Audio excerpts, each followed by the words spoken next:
Like islands in the sky.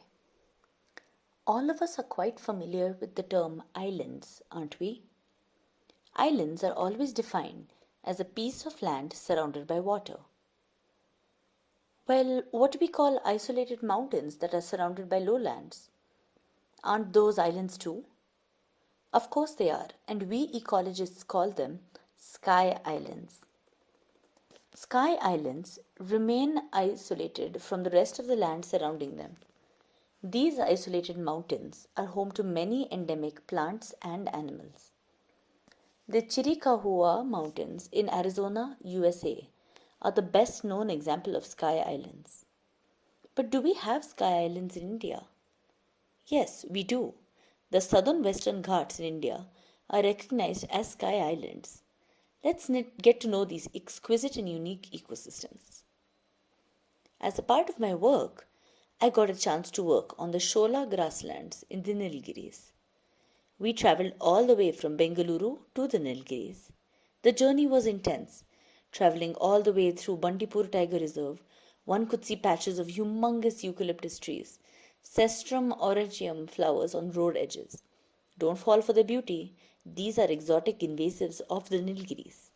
And if lucky, sightings of a few birds and animals. We arrived at our field station comparatively late that night. We stayed at the electricity board quarters of Tamil Nadu. Our field station reminded me of my grandma's house back in Periyar. With warm memories, freezing temperatures, and extreme tiredness, we slept off. The next day, I woke up to the call of a bird. At that point in time, I was into birding and jumped right away from the bed and ran outside. There was a patch of lobelia flowering right outside our field station. Lobelia flowers, due to their giant flower stalks, remind me of the Jurassic era.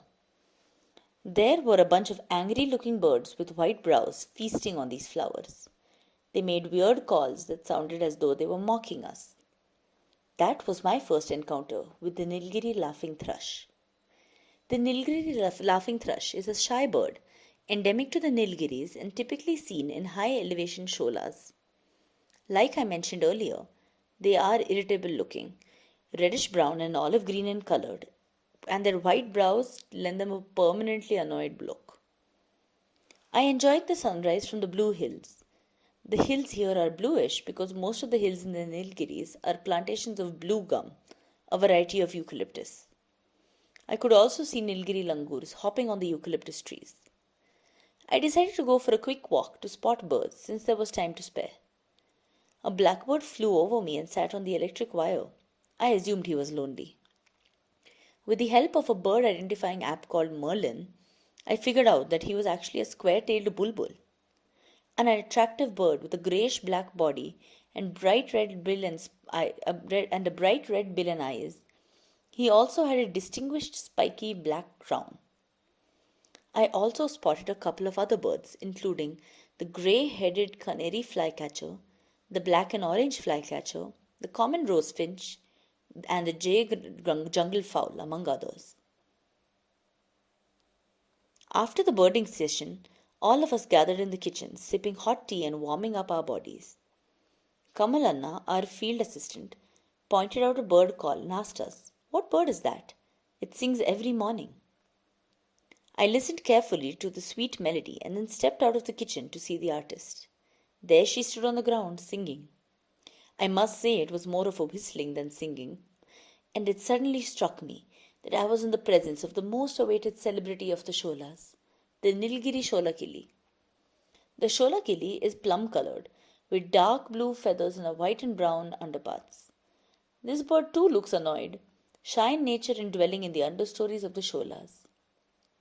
But why is the Sholakili considered to be a shola celebrity?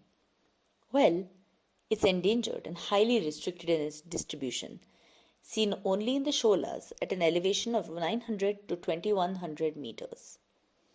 As these birds are geographically isolated, they face a major threat of habitat loss. Sky islands like the Nilgiris are not only home to endemic birds, but also to animals and plants like the Magnolia nilgirica, a Western Ghats endemic, Anopheles nilgiriana, and Rhododendron Arboreum. The shola ecosystem is made up of both grassland and forest.